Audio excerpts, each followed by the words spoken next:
ઓમ નમો ભગવતે વાસુદેવાય। તો પ્રિય દર્શકો, આજના આ વિડીયોમાં આપણે જાણીશું કે સાલ 2026માં હોળી ક્યારે છે, હોળીનો તહેવાર ક્યારે ઉજવવો, 2 તારીખ કે 3 તારીખ, તેમજ પૂર્ણિમા ક્યારે છે, પૂર્ણિમાની તિથિ ક્યારે શરૂ થાય છે, ક્યારે સમાપ્ત થાય છે, વ્રત તમારે ક્યારે રાખવાનું છે, અને ખાસ કરીને આ દિવસે લાગવાનું છે ચંદ્રગ્રહણ। તો એના વિશે પણ આ વિડીયોમાં માહિતી મળશે, તેથી આ વિડીયોને લાસ્ટ સુધી જરૂર જોજો।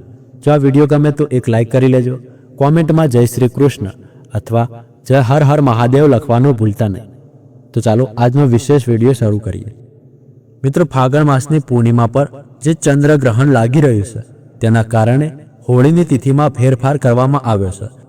પરંપરા મુજબ માનવામાં આવે છે કે ફાગણ માસની પૂર્ણિમા પર હોળિકા દહન કરવામાં આવે છે અને બીજા દિવસે એટલે કે ફાગણ માસની શુક્લ પક્ષની પ્રતિપદા તિથિએ હોળીની રંગોની હોળી મનાવવામાં આવે છે। પરંતુ આ વખતે ગ્રહ નક્ષત્રોની સ્થિતિ મુજબ આ વખતનો ક્રમ થોડો અલગ છે અને એ કારણે બધાના મનમાં શંકા છે કે હોળિકા દહન ક્યારે કરવું, હોળી ક્યારે ઉજવવી, પૂર્ણિમાનું વ્રત કરીએ તો પૂર્ણિમાનું વ્રત ક્યારે રાખવું, ચંદ્રગ્રહણ ક્યારથી ક્યાર સુધી છે અને ચંદ્રગ્રહણનો સૂતકકાળ ક્યાર સુધી રહેશે, ક્યારે શરૂ થશે અને ક્યારે સમાપ્ત થશે। તેના ઉપરાંત સૌથી મહત્વનું હોય છે હોળિકા દહનમાં બદરાનો પ્રભાવ। બદરાના મુખમાં હોળિકા દહન કરવામાં આવતું નથી, તેને અશુભ માનવામાં આવે છે। તો આવી સ્થિતિમાં હોળિકા દહન ક્યારે કરવું, 2 માર્ચે કે પછી 3 માર્ચે? તો આ સંપૂર્ણ માહિતી હું તમને આજના વિડીયોમાં શેર કરવા જઈ રહ્યો છું, તેથી વિડીયો અંત સુધી જરૂર જુઓ। તો સૌથી પહેલાં જાણી લઈએ કે પૂર્ણિમા તિથિ ક્યારે શરૂ થાય છે અને ક્યારે પૂર્ણ થાય છે અને વ્રત આપણે ક્યારે રાખવું। તો જુઓ, ફાગણ માસની પૂર્ણિમા તિથિ શરૂ થાય છે 2 માર્ચ 2026ના એટલે કે સોમવારના દિવસે સાંજે 5:55 અને પૂર્ણિમા તિથિનું સમાપન થાય છે 3 માર્ચ 2026ના રોજ એટલે કે મંગળવારના દિવસે સાંજે 5:07। તો સૂર્યોદય કાળની તિથિ મુજબ 3 માર્ચ 2026ના રોજ પૂર્ણિમા તિથિ છે, તેથી પૂર્ણિમાનું વ્રત આપણને 3 માર્ચ 2026ના રોજ એટલે કે મંગળવારના દિવસે રાખવાનું છે। ફાગણ માસની પૂર્ણિમા મંગળવારે છે। તમે લોકો પૂર્ણિમાનું સ્નાન કરો છો, દાન કરો છો, સત્યનારાયણ ભગવાનની કથા કરો છો, તો આ બધા કાર્યો તમારે 3 માર્ચ 2026 મંગળવારે જ કરવાના રહેશે। હવે જાણીએ કે પૂર્ણિમા તિથિએ સ્નાનદાન અને ચંદ્રોદય કાળનો શુભ મુહૂર્ત શું છે।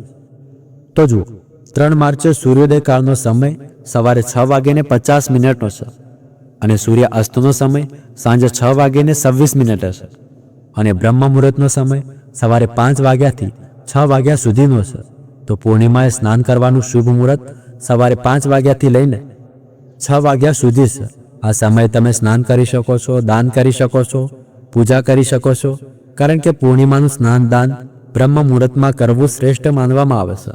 તો 3 માર્ચે અભિજીત મુહૂર્તનો સમય બપોરે 12:15 થી બપોરે 1:02 વાગ્યા સુધીનો છે અને રાહુકાળની વાત કરીએ તો બપોરે 3:32 થી 5 વાગ્યા સુધી આ સમય રાહુકાળનો છે।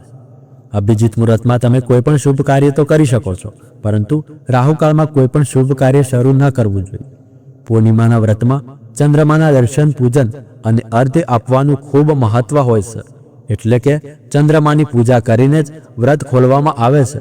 તો આવી સ્થિતિમાં ચંદ્રોદયનો સમય તમને 3 માર્ચ 2026ના રોજ સાંજે 6:44 રહેશે। તો આ સમયે તમે ચંદ્રમાને અર્ઘ્ય આપી શકો છો, પૂજન કરી શકો છો। હવે જુઓ, એ જ દિવસે ચંદ્રગ્રહણ લાગી રહ્યું છે। 3 માર્ચે ચંદ્રગ્રહણ લાગશે, જે ભારતમાં પણ માન્ય રહેશે। હવે તેમાં સૂતકકાળનું ખૂબ મહત્વ હોય છે। ચંદ્રગ્રહણમાં 9 કલાક પહેલાં સૂતક લાગી જાય છે અને સૂતકકાળમાં તમે સૌ જાણો છો કે પૂજા પાઠ કરી શકાતી નથી, કોઈ પણ દાન ધર્મ કરી શકાતા નથી, ઘરના મંદિરમાં મૂર્તિઓને સ્પર્શ કરી શકાતો નથી, દીપદાન કરી શકાતું નથી, ચંદ્રમાને અર્ઘ્ય પણ અપાતો નથી। તો આવી સ્થિતિમાં 3 માર્ચે જે વ્રત ધારણ કરી રહ્યા છે તેમના માટે પૂજા કરવાનું શુભ મુહૂર્ત કયું છે અને ગ્રહણ ક્યારથી શરૂ થશે, સૂતકકાળ ક્યારથી લાગશે? તો જુઓ, સામાન્ય રીતે ચંદ્રગ્રહણ શરૂ થાય છે 3 માર્ચે બપોરે 3:20 અને ચંદ્રગ્રહણ સમાપ્ત થાય છે સાંજે 6:48। તો બપોરે 3:20 જે ગ્રહણ શરૂ થશે તે ભારતમાં બપોરનો સમય હશે, તેથી બપોરે જ્યારે ચંદ્રમા દેખાતો નથી ત્યારે ગ્રહણ માનવામાં આવશે નહીં, પરંતુ સાંજે જ્યારે ચંદ્રોદય થશે ત્યારથી ભારતમાં ગ્રહણ માન્ય થશે. લગભગ શહેરોમાં ચંદ્રોદયનો સમય પણ અલગ હોય છે. શહેરોમાં અને ગામડામાં 5-10 મિનિટનો ફરક હોય છે, વધારે નથી હોતો. ક્યાંક 6:30, ક્યાંક 6:35, તો ક્યાંક 6:44. આ પ્રમાણે ગ્રહણની અવધિ પણ ગણાશે. તો આવી સ્થિતિમાં ભારતમાં ગ્રહણકાળ શરૂ થાય છે 3 માર્ચની સાંજે 6:22 અને તેનું સમાપન સાંજે 6:48 થશે. તો ભારતમાં ગ્રહણકાળ કુલ 25 મિનિટનો રહેશે. હવે ગ્રહણથી લગભગ 9 કલાક પહેલા સૂતક લાગી જાય છે.